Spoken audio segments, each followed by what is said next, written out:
It's kind of great that video game movies have now gone from a level of bad to mediocre to just fine. And that's where we're at right now. It's just fine. Welcome to my review of Uncharted.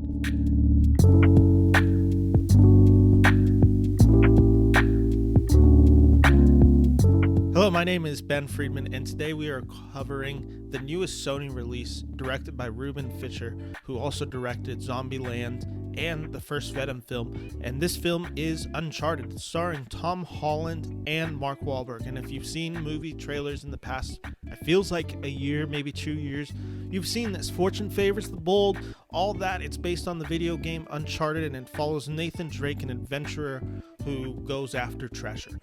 It's Indiana Jones / National Treasures / Pirates of the Caribbean. If you like those types of films and you want to see it done a little bit worse, you're going to have fun with this movie. This movie works solely because Tom Holland is a really good leading man. I've never played the Uncharted video games. I have the third one, and I've been meaning to play it, but I haven't gone around to it. So I don't have this deep connection to the Nathan Drake character, and I've heard Tom Holland is a little miscast. He does seem a little young for this role, even without knowing anything about this. I just thought that he should be a few years older. It doesn't really matter to me because Tom Holland is such a charismatic leading presence that I like seeing him in this movie and what he was doing in this story. He is a really good actor, and he's a very charismatic actor.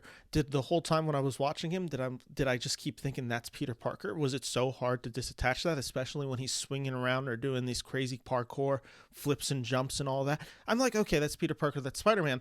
Regardless, didn't really take me out of the movie. It was hard to not see Tom Holland as Peter Parker, which I guess is a testament to how he plays that character. But in this movie, he's a little bit more reserved. He's a little bit more cocky, wisecracking.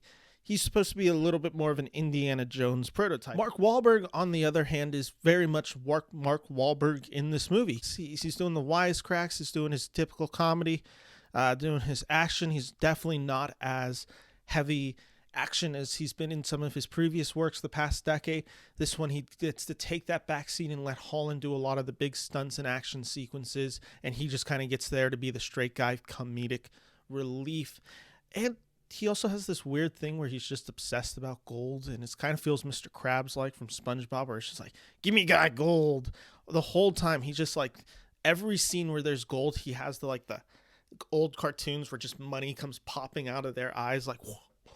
And every time it's so ridiculous, and that's where this movie kind of hits the tone and also just kind of misses it. It's supposed to be ridiculous, but it feels like those characters were written to be genuine. Nathan Drake has a real story.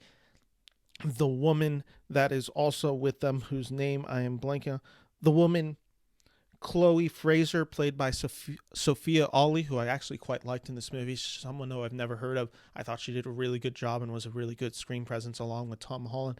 But they're supposed to be fairly developed characters, while it feels like Mark Wahlberg's Sully is supposed to almost be just like this over-the-top cartoon, and it just feels ridiculous at points what's going on with this character.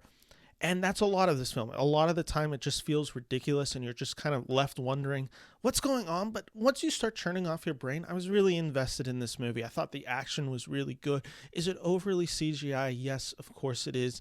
Is there definitely some stunts that defy logic? Oh my God, yes. And if you've seen the trailers, that skydiving one, which kind of looks ridiculous in the trailers, doesn't play any better in the movie. But is there also a scene where two helicopters are carrying a pirate ships and they're dueling and they're having kind of like this battle in the sky? There is, and it was pretty entertaining. I'm not going to say Uncharted is a particularly good movie, but I will say it's a pretty fun movie that kind of keeps the spirit of what I believe the video game is about, which is kind of feels like it's supposed to be this kind of Indiana Jones treasure hunting adventure film. In that case, it's not the best you've seen, but it's a very entertaining one with very good leads, a weird performance from Mark Wahlberg that almost makes the film more entertaining because of just how wonky that character and that character portrayal is. And it's a movie that I will definitely rewatch, and if a sequel was to come out in a year, I would see it in theaters. It's a perfectly serviceable movie, and honestly, when video game movies haven't been that, in basically forever. The only video game movie I can think outside of this that I like is Detective Pikachu. I wasn't a fan of Sonic.